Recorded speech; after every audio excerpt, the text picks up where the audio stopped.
Many thanks for staying with us. You're watching the Friday Briefing. Let's continue with the broadcast. It's time for the guest anchor right now. And as previously mentioned, I'm joined in studio by Irungu Nyakera, who's a former PS Planning and Statistics. Quite a chill fellow, doesn't talk much. So I'm hoping to make him talk a lot and get to know more about this individual who seems to have done so much in little time, you know. So, I don't know. I thought we should start with quick fire questions.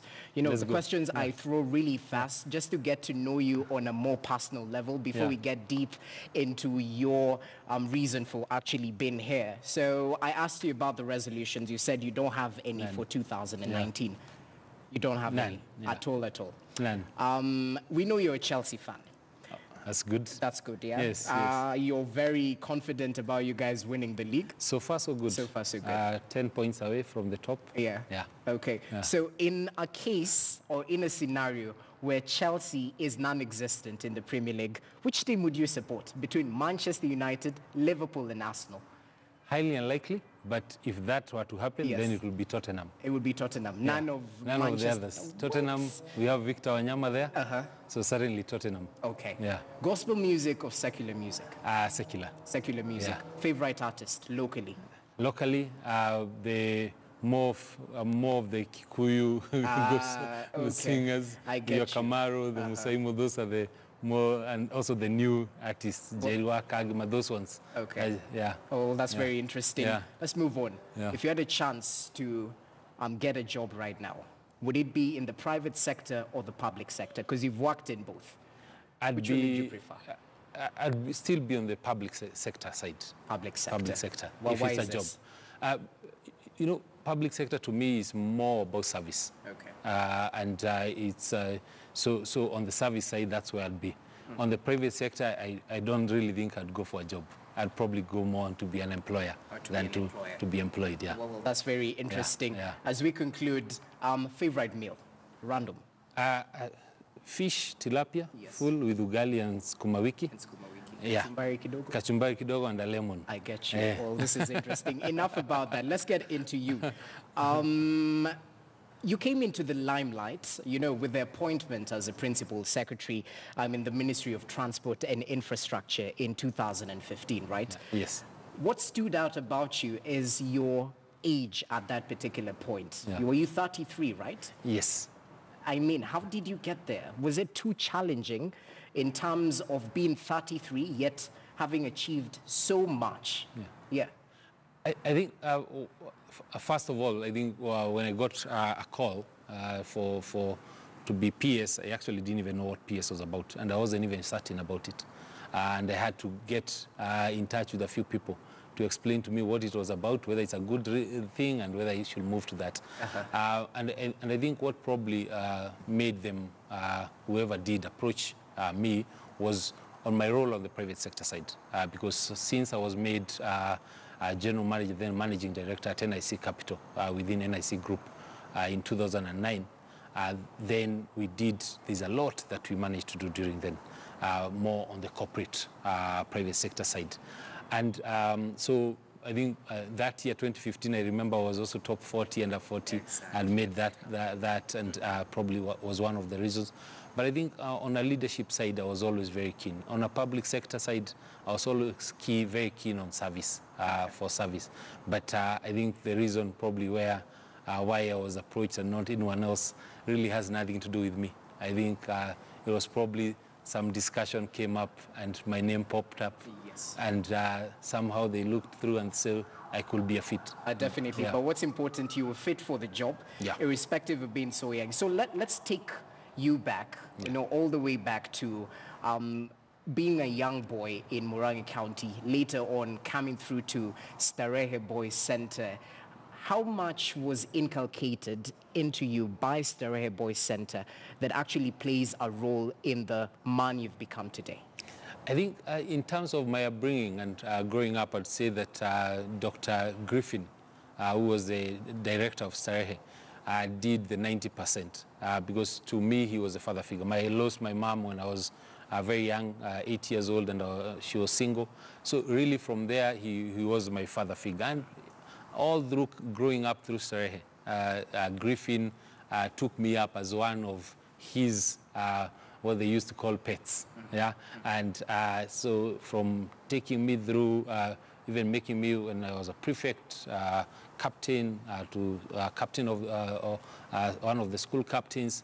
So all this happened when I was much younger. And so from a leadership point, and I think that's really where it starts, was from school, from high school. I was a boarding student, from class 1. So I didn't get to interact a lot as much as I would have wanted with my village in Murang'a, because I was only there during school holidays, mostly in Kandara area, which is where my auntie was after my mom passed away. She's the one who was taking care of us. But I know, like, that kind of mentorship upbringing and having the figure that we had in Griffin is really one of the reasons that I became the person I was. What's your most fond memory of Griffin? I didn't meet him, but according to what I hear, he was a strict disciplinarian, you know. But what exactly is your fondest memory of him? I think the fondest was one day when at around 6 o'clock, when we were having our roll call in the evening, I had just come from Gikomba, where I had bought myself a very nice green jacket that looked like his. Yes. And that's actually the reason why I bought it. And as we were walking down the quadrangle with him, he looked at me and he asked me, "Where did you get this jacket from?" And I told him I got it from Gikomba. He told me, "But do you realize that the previous owner probably died of leprosy?" And wow. I've never forgotten that. And so from there on, my friends, the other fellow captains, because by then I was a captain, used to call my jacket the leprosy. The leprosy. Did you go back to Gikomba after that? I always did. That's amazing. Right now, do you, or would you get your clothes from Gikomba right now?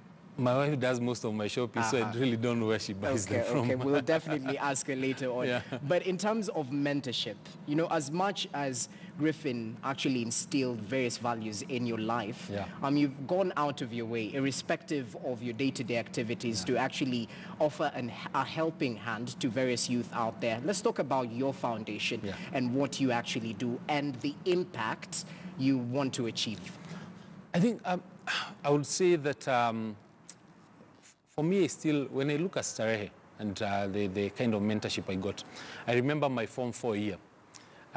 On every Thursday, from 3 o'clock to 4 o'clock, we had what was called career talks, which is 1 hour where Griffin will talk us through careers, life talks, being street smart, and everything, picking your jobs, picking your spouse. And towards the end of our year, he actually at the beginning of the year, he told us he didn't think he'll live very long. So he started recording all the talks he had with us, saying that in future, after he passes on, he'd want every Thursday Form 4 students to come to the same location and have that tape played. And I think that did a lot to us. When I look at the other schools, like now in the village and in the county and even in other counties, they don't get that opportunity. So at the end of the day, when we come out stronger, when we perform better, when we are more confident, it's not because the others can't be. It's just the others didn't have that opportunity to actually bring out someone who could bring out the best part of them. And that's really what mentorship is about. When you're looking at the young people and you meet them or you talk to them, at the end of the day, there's no money that you give them.